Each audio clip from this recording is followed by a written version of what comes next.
시청자 여러분 안녕하십니까, 김종현 애널리스트입니다. 최근에 지수 기준으로 시장을 본다면 답답할 수밖에 없습니다. 자, 위로도 굉장히 제한적인 상황이고요, 아래로는 더더욱 제한적인 상황입니다. 지수는 평활하게 머물고 있는데 내가 가지고 있는 종목은 정말 시장 대비해서 아주 좋은 수익률을 내고 있는 소수의 종목, 대부분의 종목군들은 오히려 시장 대비해서 수익률이 떨어지고 있는 구간인데요. 정말 투자가 어려운 상황 속에서 우리가 살펴봐야 될 이슈, 또 종목 간의 흐름, 전체적인 리포트는 어떤 것들이 있는지 오늘 한 시간을 통해서 자세히 살펴보겠습니다.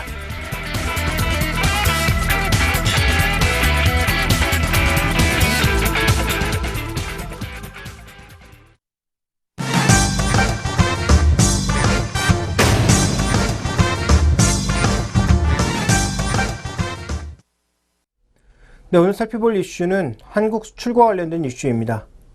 자, 우리나라 무역수지, 경상수지, 또 환율, 이런 것들에 빠지지 않는 얘기가 바로 수출인데요. 한국의 수출이 지금 기자들의 평가에 의하면 절반 정도로 나뉘고 있죠. 좋은 상황이다라는 평가도 있습니다만, 불황역자이기 때문에 지금 현재 원화 강세는 부정적이다라는 그런 시각도 존재하고 있습니다. 어쨌든 이 수출과 관련돼서 우리가 정확하게 살펴봐야 시장에 대한 투자 전략을 좀 더 명확하게 가져갈 수 있을 것 같은데요. 먼저 지난 4월까지 나온 무역 지표들을 살펴보게 되면 비교적 긍정적이었습니다. 자, 준비된 그림에서 나타나는 것처럼 수출 증가율도 시장의 예상치를 상회했고요. 또 무역 수지도 27개월 연속으로 흑자를 기록하고 있습니다. 그러다 보니까 자연스럽게 무역 수지의 흑자는 달러의 공급 초과를 의미하는 것이고요. 그러다 보니까 자연스럽게 원화의 강세를 이끈다라고 봐야 될 것 같고, 상대적으로 좀 지역별 차이는 있지만 수출 증가율도 전년 대비해서 늘어나고 있기 때문에 수출만 기준으로 놓고 봤을 때는 지금 한국 여전히 괜찮은 거 아니냐, 이런 평가를 조금 내리고 있는 상황입니다. 다만 여기에 몇 가지 한계가 있다는 점도 지적이 되고 있는데요. 먼저 지역별 흐름을 좀 살펴보도록 할까요?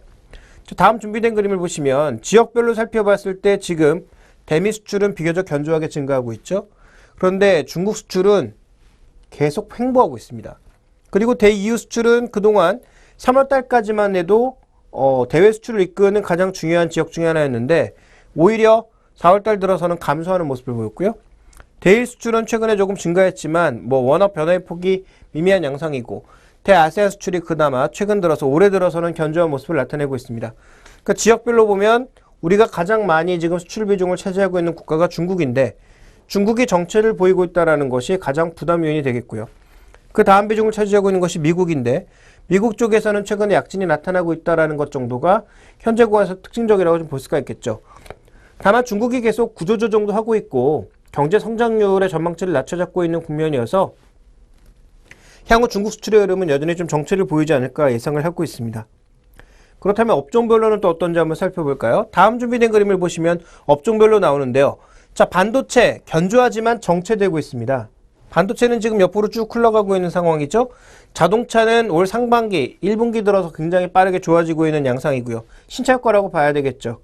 제네시스 신차, LF 소나타, 이런 것들의 효과가 앞으로도 좀 기대가 되고 있는 상황이고, 석유화학은 계속 마이너스 플러스를 오가면서 정신 못 차리고 있는 상황이고, 선박이 크게 개선됐습니다. 선박이 증가율을 확 높임으로써 어떻게 보면 4월 지표의 개선은 선박이 이끌었다고 해도 과언이 아니었고요.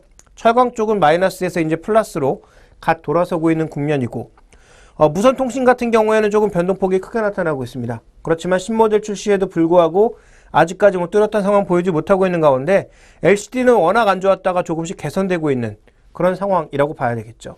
그래서 한번 보자면 LCD는 여전히 마이너스 국면이지만 마이너스 폭을 점점 줄여나가고 있고, 반도체, 자동차, 석유화학, 선박, 철강, 무선통신기기는 플러스 요인인데 이 플러스 요인들 중에서 가장 두드러지고 있는 건 선박이라는 겁니다. 그러니까 조선업의 일시적인 변동성을 만약에 제거를 한다면 4월 수출의 성적이 전반적으로 좋은 거냐? 또 지금 이 조선이 문제가 되는 건 뭐냐면 수출 실적은 지금 엄청나게 크게 잡히지만 실제로 돈이 들어오는 것은 시간을 두고 천천히 들어온다는 거죠. 이런 어떤 타임렉과 관련된 그런 부분들에 대해서도 수출의 전반적인 강도, 좋은 호재성 이슈를 상대적으로 좀 떨어뜨리게 만드는 그런 요인이 되지 않나, 이렇게 좀 판단을 해봐야 될 것 같습니다. 거기다가 또 한 가지 우리가 좀 살펴봐야 될 것은 지금 전체적으로 연휴를 앞둔 상황에서의 움직임 살펴봐야 될 것 같은데요. 다음 준비된 그림을 보시면 5월 달에 초반에 휴일이 조금 겹쳐져 있기 때문에 이 휴일이 겹쳐지는 구간, 이런 구간에 따라서 과거 대비해서 수출이 좀 달라졌다라는 것인데요.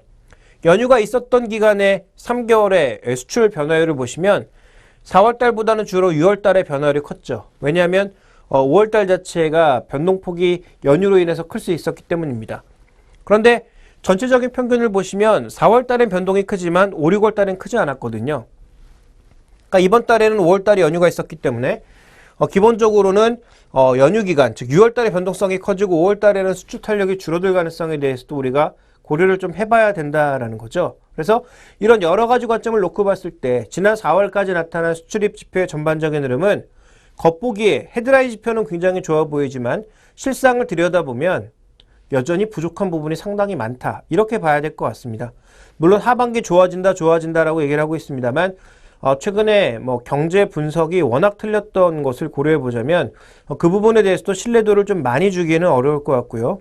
어쨌든 4월달까지의 수출 실적 많이 부족한 부분이 있었다. 밀어내기도 일부 있었던 것 같고 지역별로 차이를 나타내고 있고 또 업종별로도 좀 격차가 나타나고 있다는 점을 지금 현상을 말씀드려야 될 것 같습니다. 그렇다면 향후 수출을 이끌 수 있는 변동 요인들이 무엇이 있을지 점검을 해봐야 되겠죠? 자, 가장 먼저 살펴봐야 될 건 뭐냐면요. OECD를 포함한 지금 선진국들 혹은 상위 국가들, G20 국가들의 전체적인 경기 지수들입니다. 보시면 OECD 전체는 강세를 보이면서 선진국 중심의 강세가 나타나고 있는데 물량 기준으로 가장 강하게 나올 수 있는 중국이나 브라질, 즉 성장률 측면에서 전체적인 시장을 이끌 수 있는 이들 국가들의 경기 선행 지수는 점점 떨어지고 있습니다. 그렇다면 향후 선진국과 이머징의 전반적인 경기의 방향성은 여전히 다르게 흘러갈 가능성이 높다라고 봐야 되겠죠. 그렇다면 수출 경기를 중심으로 봤을 때도 선진국 쪽은 조금 개선을 보일 가능성이 있습니다만 이런 중진국이나 이머징 국가를 중심으로 해서는 탄력이 감소할 가능성을 우리가 여전히 열어둬야 되지 않겠는가 이렇게 판단하고 있고요. 자, 그 다음 그림 살펴보도록 하겠습니다. 다음 그림 보시면 지금 미국의 흐름인데요.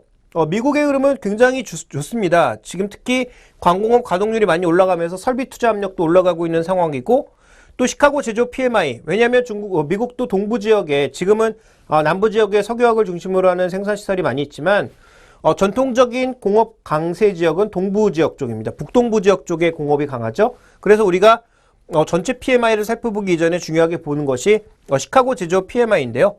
자, 이쪽도 비교적 계절 영향을 벗어나면서 견조하게 움직이고 있죠. 그러니까 미국 같은 경우에는 내구재 소비를 중심으로 해서 내구재 생산과 같은 일부 제조업의 견조한 상세가 나타나고 있기 때문에 실제로 지역별 격차와 함께 미국 내에서도 모든 업종이 좋은 것이 아니라 특정 업종만 좋아지고 있는 그런 양상이 나타나고 있다고 봐야 될 것 같습니다. 그래서 실제로 신규 주문이 어느 쪽에 집중되고 있는지를 확인해 보면요. 다음 그림에서 보겠습니다. 자, 다음 그림에서 보시면 실제로 계절 요인으로 인해서 대부분 크게 떨어지는 모습이었는데 가장 크게 떨어졌던 것이 바로 IT, 자동차와 같은 내구 소비재인데요. 이 빠르게 줄어들었던 것이 지금 개선되고 있는 상황이죠. 비내구 소비재, 준내구재 이런 쪽, 의료라든지 이런 쪽은 큰 변화가 없었습니다. 실제로 한파에도 불구하고 큰 변화가 없었고요. 그 외 기타 소비 같은 경우에도 큰 변화가 없이 이제 4월 들어서 조금씩 개선되는 모습을 나타내고 있죠. 그러니까 미국 소비 쪽에서도 임금 수준에 따라서 격차는 있습니다만 전반적으로 개선되고 있는 가운데 가장 크게 줄어들었던 내구재, IT나 가전 쪽에서의 소비의 확산 가능성을 예상하고 있는 국면입니다. 자, 그렇다면 어떻게 봐야 될까요? 선진국 좋아진다. 중진국, 이머징은 둔화되거나 현재 나빠지고 있다. 그런데 선진국 내에서도 가장 주목해 볼 만한 미국의 흐름을 지금 보시면 모든 게 다 좋아지고 있다라는 판단보다는 특정 업종이 좋아지고 있다. 안 좋았다가 급격하게 좋아지면서 나타나고 있는 현상이다. 이렇게 봐야 될 것 같고요. 자, 그 다음에 우리가 이제 미국보다 더 중요하게 봐야 되는 수출 시장은 중국이라고 여러 번 언급드렸습니다.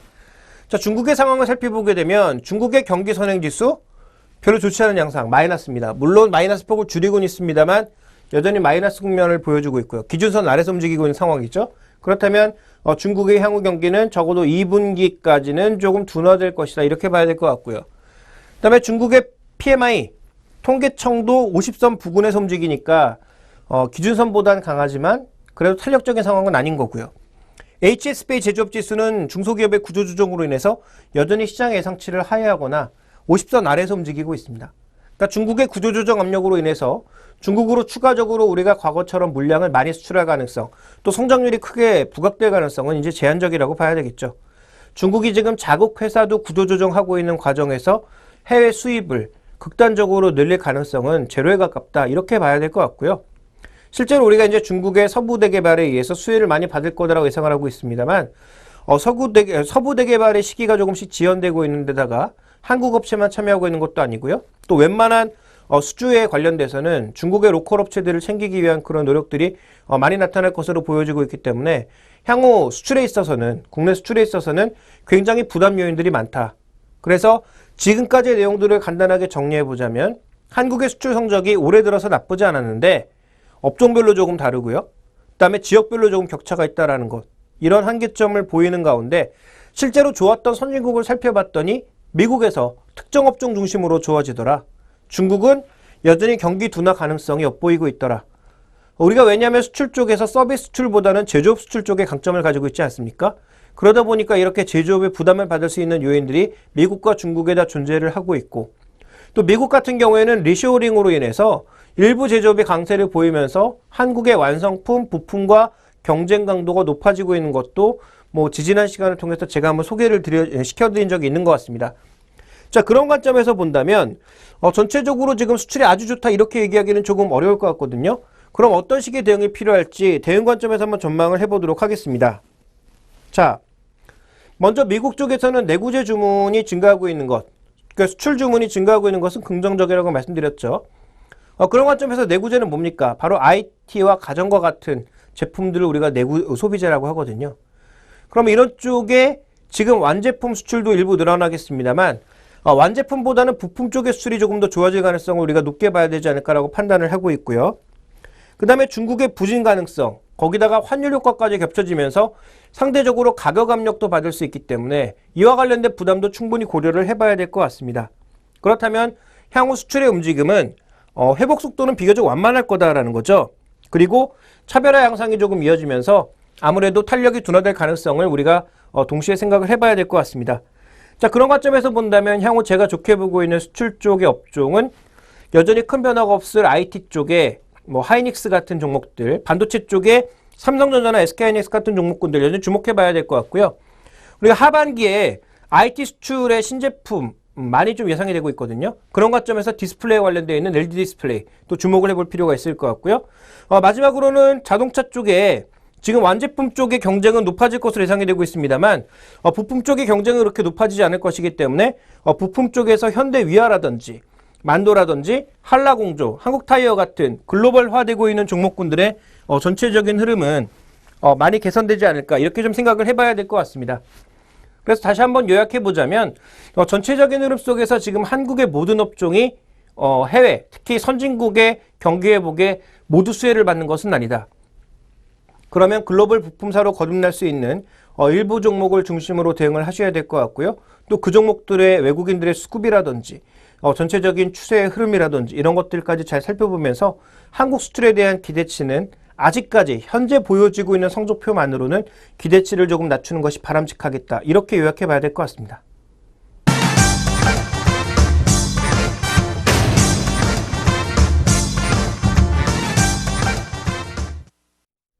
네, 오늘 살펴볼 종목, 특히 뜨거운 종목은 그동안 시장의 관심을 크게 받지 않았다가 최근 들어서 조금씩 뜨거워졌다가 열기가 식는 종목인데요.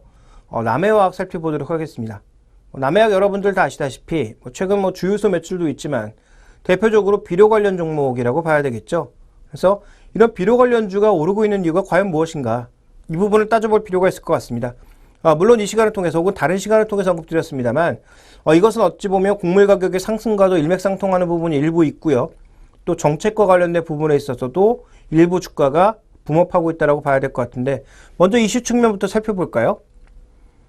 지금 여름에 우리가 비료를 많이 써야 되는 시기 맞죠? 그런데 그 시기와 맞물려서 지금 얘기가 나오고 있는 게 연초에 나왔던 박근혜 대통령의 통일은 대박이다, 그래서 통일 대박론, 이런 얘기들이 많이 나오고 있는 상황입니다. 그러다 보니 아직까지 가시적으로 나온 성과는 없습니다만 또 세월호와 관련된 정말 가슴 아픈 그 상황 때문에 현재 진행되는 상황은 아무것도 없고 오히려 좀 더 안 좋아지는 분위기 아니냐 뭐 이런 얘기도 나오고 있습니다만 과거 남해화학의 주가 동향을 살펴봤을 때 가장 탄력적으로 주가를 붐업시켰던 이슈 중에 하나는 대북 관련 이슈입니다. 지금 99년도에 당국 차원의 대북 비료 지원을 하게 되었을 때 주가가 가장 크게 뛰어올랐고요.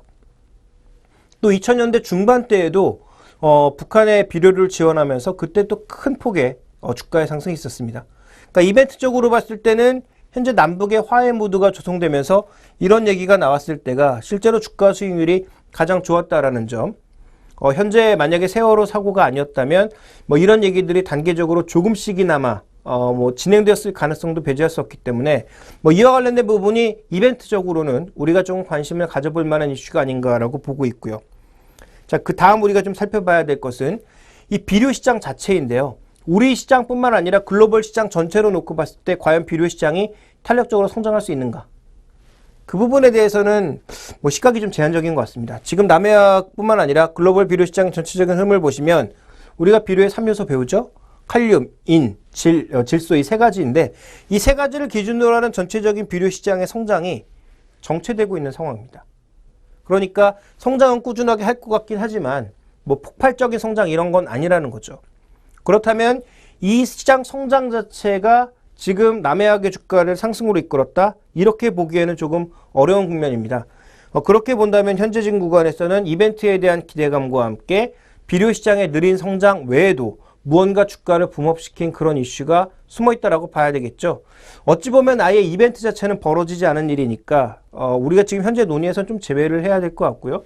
과연 이 느린 비료 시장의 성장 내에서 어떠한 부분들이 주가를 붐업시키고 있는지 지금부터 살펴보도록 하겠습니다. 자, 다음 그림 보시면 드러나는 것은요. 바로 곡물 가격 움직임이 아닌가라고 보여집니다. 최근에 다시 달러가 강세 쪽으로 바닥을 치고 돌아서는 모습 보이면서 잠깐씩 정체되고 있는 음식료품 가격인데요. 지금 전체적인 추이는 모두 상향 방향 쪽으로 돌아서는 게 아니냐. 특히 곡물, 옥수수, 소맥, 대두는 조금 정체될 가능성이 높아지고 있지만 소맥이나 옥수수 쪽의 가격은 전반적으로 강해질 것이다. 거기다가 이제 원당이라든지 나머지 이제 음식료품 가격 중에서 곡물 가격들 대부분 다 오를 거다. 특히 커피 같은 경우는 올해 좀 많이 올랐죠. 그래서 그런 부분들에 대한 기대감이 나타나고 있는 것이 현재 남해화학 같은 이 비료업체들의 주가에 영향을 주고 있는 것이 아닌가 보여집니다. 왜 그러냐 하면 다른 나라의 그 경우를 살펴봤을 때도 마찬가지 흐름인데요. 자, 준비된 다음 그림을 보시면 자, 전 세계적으로 유명한 그 비료업체들과 옥수수 가격의 추이를 보니까 연동해서 같이 움직인다라는 거죠. 제가 곡물 가격이 왜 오르는지는 언급을 드렸죠. 올해 엘니뇨 발생 가능성이 높아지고 있어서 또 남부 쪽 작황이라든지 미국의 현재 작황 진행 상황을 보니까 옥수수의 그 공급량이 크게 늘어날 가능성이 제한적이다. 뭐 이런 부분들을 언급드렸는데요. 최근에 이제 그 주가 흐름 보시면 옥수수 가격의 동향과 함께 비료업체들 주가 동향이 같이 움직이더라라는 거죠. 그러니까 최근에 옥수수 가격의 반등이 추세적으로 자리 잡는다면 아마도 비료업체들 주가도 같이 올라갈 가능성이 좀 있다라고 봐야 될 것 같고요.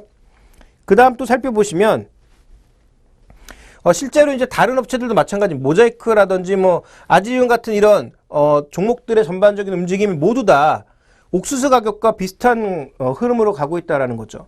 물론 모든 사료를 옥수수로 만드는 것은 아니고 또 모든 비료 자체가 옥수수로 만드는 것은 아닙니다만 실제로 옥수수의 파종 면적이 넓어지고 앞으로 시장이 더 커지게 되면 자연스럽게 비료를 또 많이 쓸 수밖에 없는 그런 상황이고요. 너무 기상이변 이런 것들로 인해서 작황이 조금 부진해졌을 때 실제로 비료 가격 자체도 곡물 가격과 동반해서 오르는 그런 가능성이 있기 때문에 그와 관련된 기대감으로 인해서 시장에서는 좀 긍정적으로 보고 있는 것이 아닌가 이렇게 판단해 봐야 될 것 같고요. 조금 더 현실적으로 남해화학의 실적을 끌어올릴 수 있는 요인이 있죠.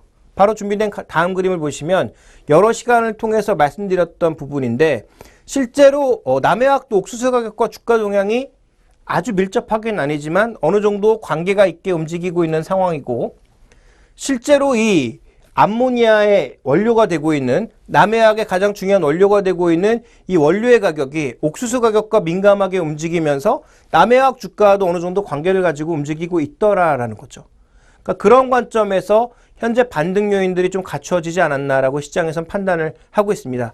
즉 옥수수 가격이 경쟁사들 혹은 글로벌 선도업체들의 흐름과 항상 맥락이 닿아 있었다라는 점. 그리고 현재 옥수수 가격이 상승하고 있다는 점이 하나의 가능성이고요. 두 번째는 가장 주가에 민감하게 움직일 수 있는 원재료의 원가 자체가 옥수수 가격과 밀접하게 움직이고 있고 실제 남해화학의 주가와도 밀접하게 움직이고 있기 때문에 이런 부분들이 주가의 반등 요인이 아닌가, 펀더멘탈적인 변화 요인이 아닌가라고 받아들여지고 있는 상황이죠. 그러니까 매출 자체가 크게 증가하지 않더라도 비용 측면에서의 움직임으로 인해서 수익률을 좀 좋게 만들어줄 가능성, 이런 부분들을 높게 보고 있는 것 같고요.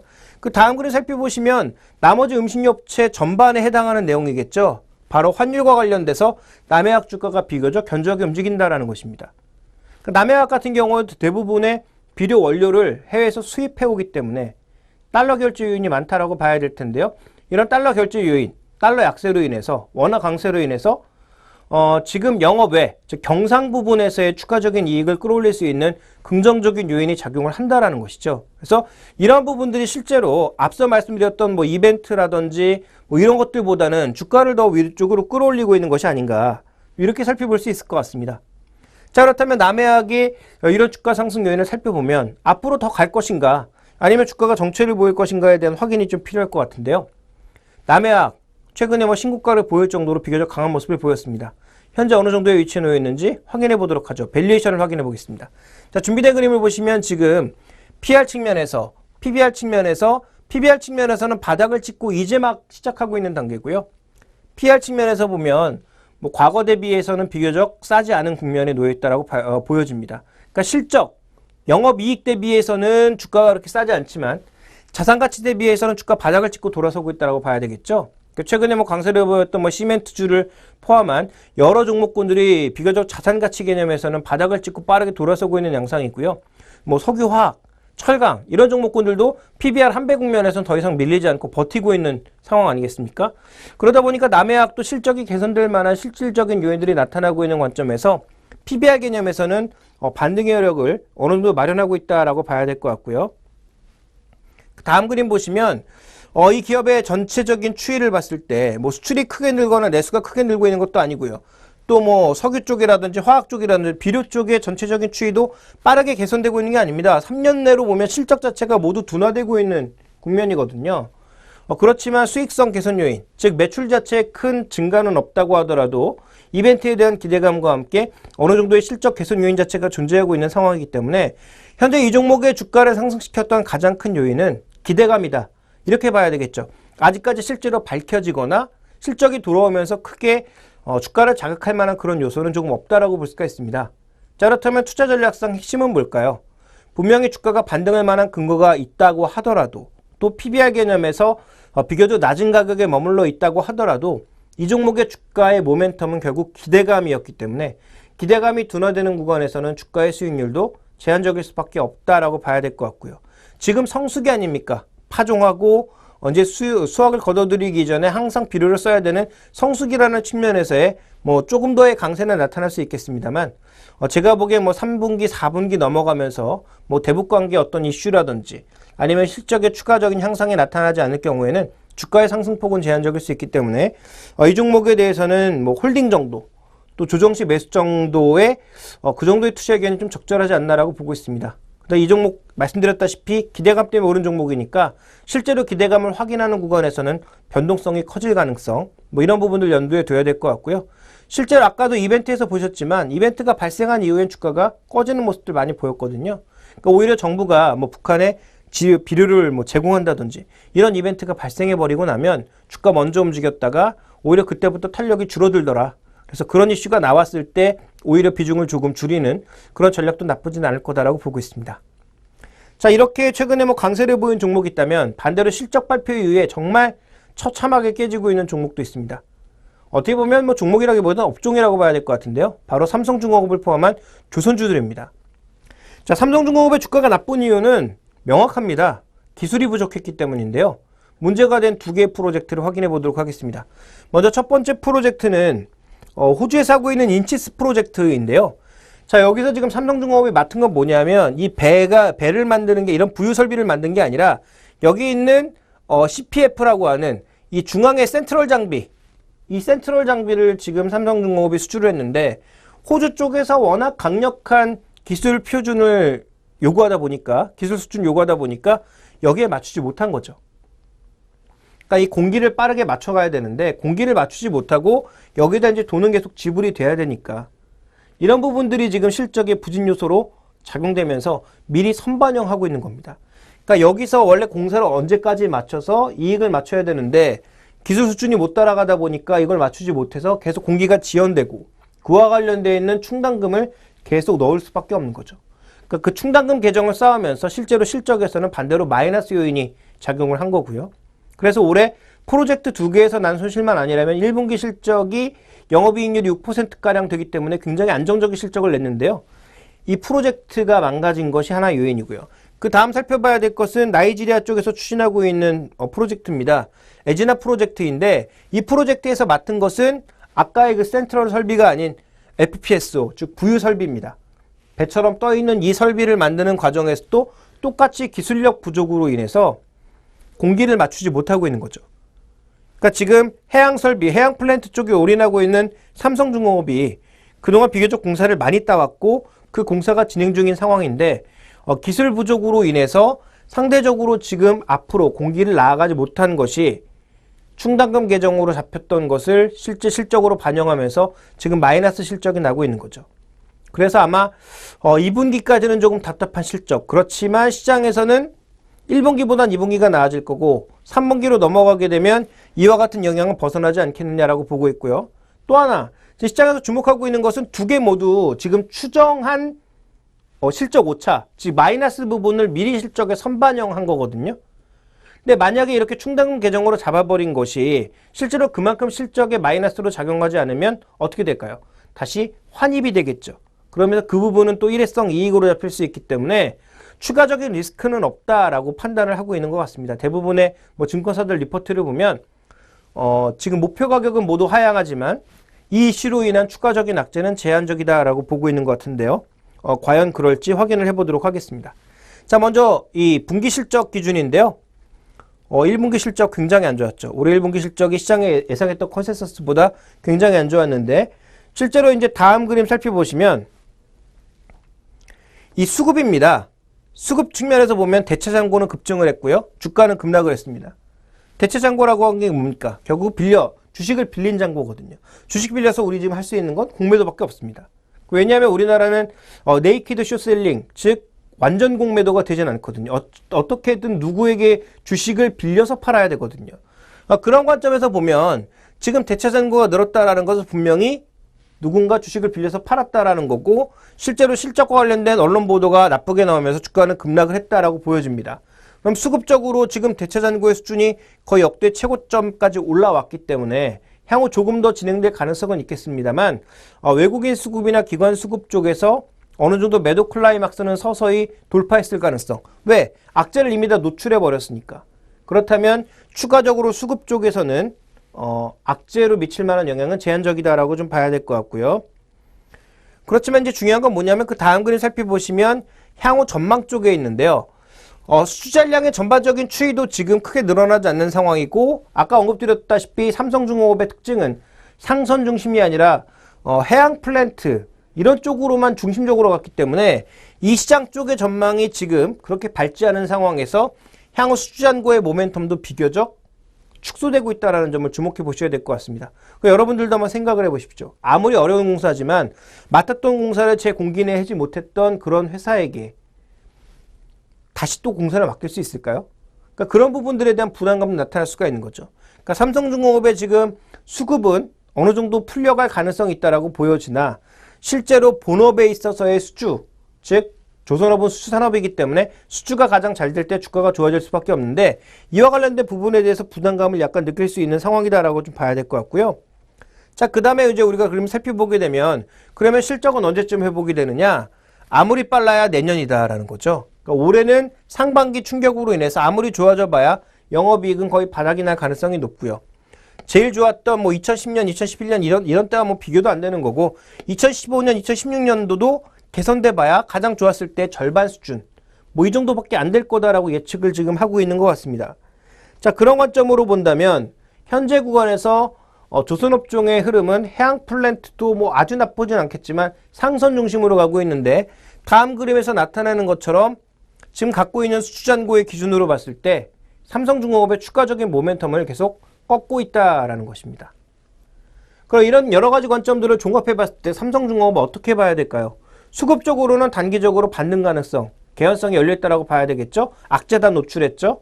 그 다음에 수급적으로 봤을 때 대차 잔고의 잔고 수준 자체가 너무 갑자기 확 올라갔고, 이들의 입장에서도 충분히 주가가 급락을 해서 수익률을 거둔 상황이기 때문에 주가가 조금만 밑에서 꿈틀꿈틀대면 바로 차익 실현을 하겠죠. 그 차익 실현의 과정은 공매도의 환입, 즉 매수의 과정으로 보여지기 때문에 수급적인 측면에서의 추가적인 급락은 제한시킬 가능성이 있다라고 봐야 될 것 같습니다만, 중요한 건 뭐냐면 미래 그림인 수주 잔고, 갖고 있는 사업 구조, 그 다음에 잃어버렸던 신뢰, 이런 것들에 대한 부담감이 남아있기 때문에 반등의 영역은 제한적일 수밖에 없다. 좀 이렇게 봐야 될 것 같습니다. 그래서 현재 삼성중공업의 PBR 밴드를 좀 보고 싶은데요. 다음 그림 살펴보죠. 지금 PBR 밴드상으로 봤을 땐 거의 저점으로 온 것이 맞습니다. 과거 정말 저성장 국면에서는 0.5배 정도의 수준에서 움직이긴 했는데요. 지금 현재 가장 높았을 때는 뭐 지금 거의 3배, 4배 수준까지 올라갔다가 현재는 1배 수준까지 내려와 있는 상황이거든요. 그렇게 본다면 밸류에이션 저점은 어느 정도 통과하고 있는 게 아니냐 이렇게 보여지나, 여기서 V자형 반등이 가능하냐, 여기에 이제 사람들이 물음표를 달 수밖에 없는 겁니다. 그러니까 투자 전략성 어떻게 가야 될까요? 정말 길게 보시는 분들은 PBR 1배 아래로 내려가게 되면 당연히 사야 되겠죠. 그리고 기다려야 되겠죠. 3년이 됐든 4년이 됐든 기다리게 되면 최소한 1.5배, 2배 정도의 수준까지는 갈 수 있을 거니까요. 그러면 삼성중공업에서 큰 수익을 낼 수가 있겠죠. 그런데 단기적으로 접근하시는 분들, 아직도 조선업황 회복을 믿지 못하시는 분들의 입장에서는 글쎄요, 뭐 트레이딩 이외에는 특별하게 메리트가 있을까요? 그 부분을 좀 살펴봐야 될 것 같고요. 공매도를 주도하고 있는 외국인들의 수급이 줄어들어야 단기간에 무언가 먹을 게 나온다라고 볼 수가 있겠고, 만약에 비중이 많으신 분들 어떻게 해야 될까요? 외국인들이 공매도를 줄이면서 반등을 했을 때 가만히 지켜보는 것이 아니라, 혹은 더 사는 것이 아니라 갖고 있는 종목의 비중을 조금 줄이는 것이 필요하다. 왜?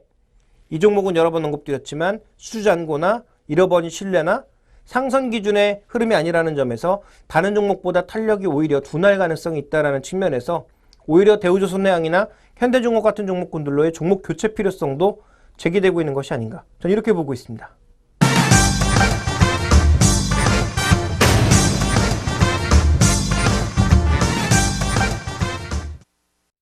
네, 오늘의 리포트는 어떻게 보면 지금 당장 일어날 일은 아닙니다만 미래 인사이트를 예측해본다라는 관점에서 살펴보도록 하겠습니다. 자, 에너지경제연구원의 이성규 연구위원 외에 2명의 리포트 내용인데요. 동아시아 지역 인프라 부분의 다자개발은행 설립 움직임과 시사점이라는 리포트입니다. 이 리포트는 내용이 워낙 또 길고요. 대부분 표나 뭐 그래프보다는 말로 이루어진 리포트이기 때문에 제가 오늘 이 리포트 내용을 정리하는 데 있어서는 제 나름대로 좀 편집을 했습니다. 그래서 뭐 그 리포트의 순서대로는 아니라는 점 정도는 염두에 두셔야 될 것 같고요. 또 하나 여러분들이 살펴보셔야 될 건 여기서 우리가 얻어야 될 시사점이 무엇인가, 그 부분에 집중을 하시면 될 것 같습니다. 자, 가장 주목해야 될 점은 뭐냐면요. 아시아 인프라 성장 가능성이 가장 높은 지역 중에 하나다라는 거죠. 왜? 여러분들도 다 아시겠지만 어떤 개발을 하기 위해서 가장 먼저 필요한 게 뭡니까? 인프라거든요. 그런데 지금 중국도 많이 성장했죠. 인도도 마찬가지죠. 그렇게 본다면 아시아 지역의 나머지 지역들을 개발하기 위한데 가장 핵심적인 부분은 뭐냐?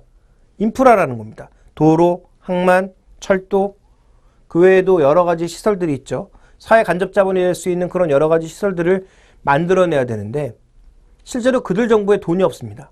채권을 발행하려고 해도 신뢰가 부족합니다. 그러다 보니까 이런 사업들을 빠르게 진행하지 못하고 있는 상황인데, 현재는 뭐 월드뱅크라든지 아니면 여러 가지 국제기구에서 자금을 조달해서 뭐 에너지 프로젝트나 그다음에 뭐 항만 같은 것들, 그다음에 뭐 숫자원 관련 같은 것들을 개발을 하고 있는데요. 지금 아시아 쪽의 수요는 폭발적으로 증가하고 있는데 국제기구의 전반적인 지원액은 굉장히 제한적인 상황입니다. 그러니까 수요는 넘쳐나는데 지금 공급을 못 받쳐주고 있는 상황이라는 거죠. 그렇다면 어떻게 해야 될까요? 누군가는 나서서 공급을 해줘야 되는데 그 공급을 지금 누가 하고 있습니까? 중국의 CIC라든지 아니면 뭐 일본은행이라든지 아니면 일본의 개별 기업들, 에너지 개발 기업들, 이런 쪽이 들어가서 개별 프로젝트를 지금 진행하고 있는 상황이거든요. 그러니까 민간 쪽이 돈을 얻기 위해서 들어간 수요, 그 다음에 국제기구에서 들어간 기본적인 수요를 제외하면 굉장히 제한적인 수준의 지원이 되고 있다. 이렇게 봐야 될 것 같습니다. 그러니까 넘쳐나는 수요를 지금 감당하지 못하고 있다는 것이 핵심이고요. 그 다음 그림 살펴보시면 그럼 2020년까지 과연 얼마만큼의 금액이 필요하냐. 중국만 보더라도 지금 10억, 100억, 1000억 조달러가 필요합니다. 조달러. 4조 달러가 필요하고요. 인도 2조 달러. 예상치이긴 합니다만 2020년까지 전체적으로 아세안 국가에 들어가는 금액이 모두 7조 달러가 넘게 필요하다는 거죠. 우리 돈으로는 7천조 원에 달하는 그런 엄청난 자금이 필요하다는 것입니다. 이런 천문학적인 자금을 국제기구에서만 감당할 수 있을까요? 아까도 말씀드렸지만 아직도 폭발적인 이런 금액이 필요하기 때문에 이런 금액들을 감당하기 위한 다자간 협상기구 혹은 다자간 프로젝트, 다자간 금융기관이 필요하다는 것이 리포트의 기본적인 개념이다. 이렇게 좀 보시면 될 것 같습니다. 그래서 지금 현재 아시아 내에서 어떠한 프로젝트, 대형 프로젝트들이 진행 중인지를 살펴보실 필요가 있을 것 같은데요. 아세안 지역 쪽은 공고하게 뭉치기 위한 여러 가지 노력들이 동시다발적으로 진행되고 있습니다. 먼저 첫 번째로 보셔야 될 이 그림은 필리핀에서 인도차이나 반도, 그 다음에 그 아래로 이어지고 있는 말레이시아, 이런 국가들, 브루나이, 이런 국가들, 인도네시아까지 아우르는 이들 국가의 통합 전력망, 이런 것들에 대한 투자가 확대될 가능성이 있다는 거죠. 아시겠지만 이 지역은 대부분 섬 지역입니다. 특히 필리핀 하나만 보더라도 10,000개 이상의 섬이 있는 그런 국가고요. 그 다음에 인도네시아 같은 경우에도 섬으로 이루어진 국가들이기 때문에 이들 국가의 늘어나는 전력 수요 같은 것들을 감당하기 위해서는 굉장히 많은 돈이 필요하다는 거죠. 그러니까 이 인도차이나 반도를 중심으로 해서 옆에 미얀마까지 많은 전력망이 필요하다고 봐야 될 것 같고요. 이런 전력망을 해상으로 과연 어떻게 끌어오느냐, 이런 부분들이 중요한 거고요. 그 다음 살펴보시면 이 동일한 지역에 캄보디아, 타이, 라오스, 베트남, 그다음에 말레이시아, 싱가포르 이런 여러 국가들이 있는 이 동남아시아 이 지역에 뭐가 깔리고 있습니까? 지금 가스 파이프가 깔리고 있거든요. 왜냐하면 미얀마 같은 지역에서 발견한 가스전이 중국으로도 가고 그 여타 국가들로도 가야 되거든요. 그러니까 지금 여러 지역에서 복합적으로 개발되고 있는 이런 여러 가지 에너지들이 이들 스스로 나눌 수 있는 가스전이 복합적으로 개발될 가능성이 현재 높아지고 있습니다. 그러니까 이런 프로젝트를 추진하기 위한 천문학적인 돈을 어디서 내느냐, 누가 낼 것이냐, 이런 것들에 대한 논의가 계속 진행 중이라는 거죠. 이외에도 중국과 이 동남아시아, 인도차이나 반도를 연결하는 아시아 순환철도라든지 또 한국에서 출발해서 저 중국까지 날아간, 중국이 아니죠. 유럽의 끝까지 날아가는 유라시아 대륙을 관통하는 대륙철도, 이런 프로젝트들도 앞으로 진행될 가능성이 굉장히 높다라는 것입니다. 그런 관점에서 본다면 아직도 써야 될 돈이 굉장히 많은데 여러 번 언급드렸지만 국제기구도 충분한 돈을 공급하지 못하고 있고요. 개별 기업, 개별 국가가 지원하는 돈도 한계가 있을 수밖에 없다라는 거죠. 자, 그런 관점에서 아시아 프로젝트를 막기 위한 노력들이 현재 어떻게 진행되고 있는지 확인을 해보도록 하겠습니다. 자, 먼저 준비된 그림을 보시면 아시아 개발은행이 있죠. 이 아시아 개발은행은 현재 일본이 주도하고 있습니다. 그래서 일본이 주도하고 있는 아시아 개발은행이 커버를 일부 하고 있는데 여기에서만 지금 감당할 수 없는 정도의 물량이고요. 일본, 지금 대표적인 빚쟁이입니다. GDP 대비 빚 규모를 봤을 때 선진국 중에서도, 이머징 마켓 중에서도 가장 높은 게 지금 현재 일본이죠.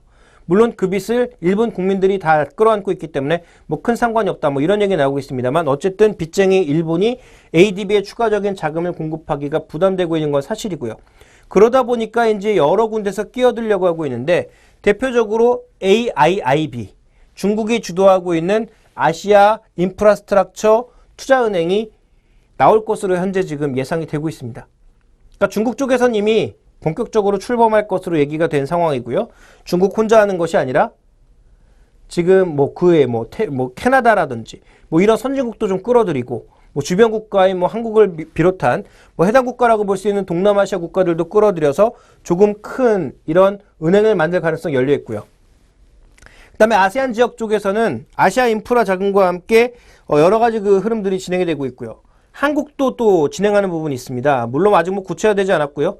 북한이 핵을 포기해야 된다라는 전제 조건이 있습니다만 한국이 주도하고 있는 동북아 개발은행, 그래서 여기에 중국도 참여시키고 지금 현재 육자회담하고 있는 국가들을 참여시켜서 만약에 북한이 핵을 포기하게 되면 향후 경제 개발을 위한 이런 국제금융기구를 추진할 가능성, 일종의 은행이죠. 인프라 은행을 추진할 가능성이 현재 제기되고 있는 상황이고요.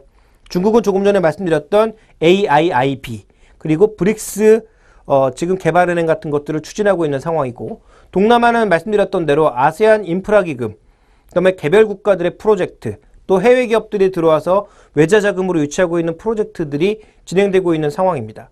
또 국제기구는 여기에서 뭐 기아나 빈곤 퇴치를 위한 가장 기본적인 지원을 현재 진행하고 있는 상황이고요. 자, 이런 과정에서 지금 보시면 충분히 커질 수 있는 아시아 인프라 시장을 중심으로 기존의 월드뱅크나 ADB, 아시아 개발은행뿐만 아니라 다자 금융기구가 들어와서 인프라를 지원할 가능성이 높아지고 있고요. 자, 이러한 인프라 은행들은 과거처럼 뭐 월드뱅크나 유엔처럼 지원을 해주는 형태가 아니라 돈을 벌기 위해서 민자 자금까지 끌어갈 가능성이 현재 제기가 되고 있습니다. 물론 여러 가지 난관이 있죠. 각 나라마다 법이 틀리고요. 또 국경을 넘어가는 과정에서 또 여러 가지 리스크가 있을 거고요.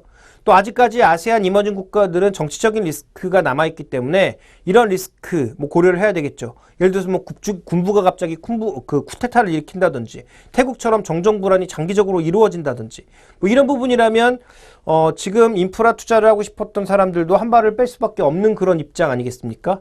또 미얀마처럼 지역별로 돈이 너무 몰려서 부동산 가격이 극단적인 격차를 보인다든지, 이런 여러 가지 불확실성은 가져갈 수밖에 없는 상황이거든요.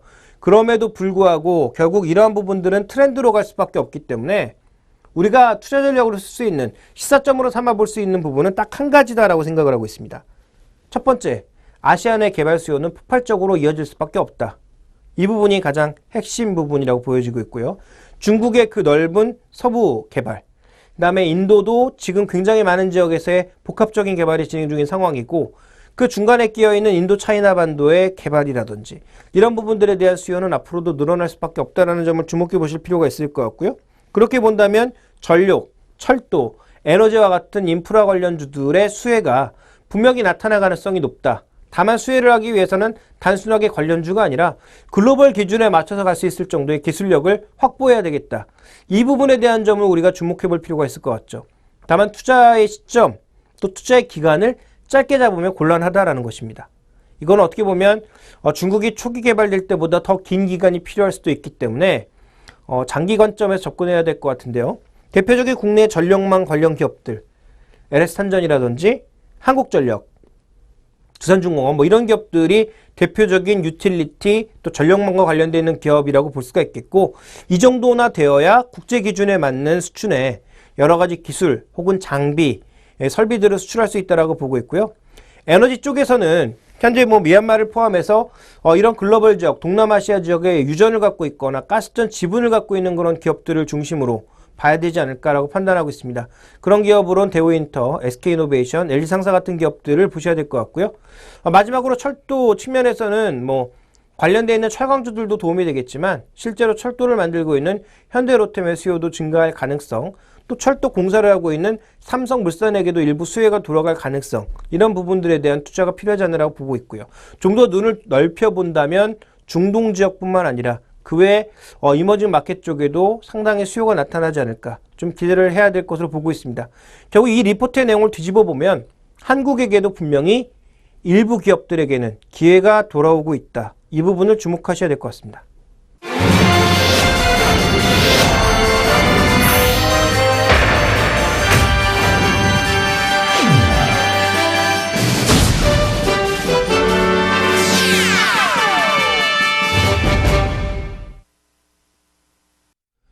최근 글로벌 경제에 나타나고 있는 가장 큰 문제점은 두 가지 정도라고 판단하고 있습니다. 첫 번째는 총수요 부족이죠. 이 총수요 부족의 원인은 소득 양극화 때문입니다. 그러니까 돈이 많은 사람, 자산이 많은 사람들에게는 별 변화가 없는데, 상대적으로 경제 위기 때 실직을 하거나 홈리스가 된 사람들, 그때 조금 키워놨던 자산들을 모두 잃은 사람들의 소비가 좀처럼 회복되지 않고 있어서 글로벌 총수요 회복은 아직까지는 좀 이르지 않나라고 판단을 하고 있고요. 두 번째는 그동안 빠르게 성장해왔던 이머징 성장 동력이 꺼지고 있다는 것입니다.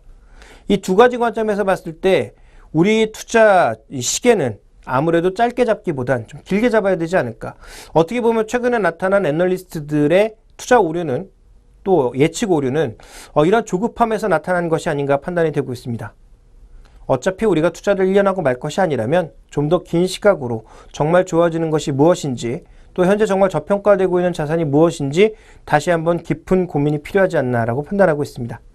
자, 오늘 1시간 동안 함께해 주셔서 감사하고요. 저는 김종현 애널리스트였습니다. 감사합니다.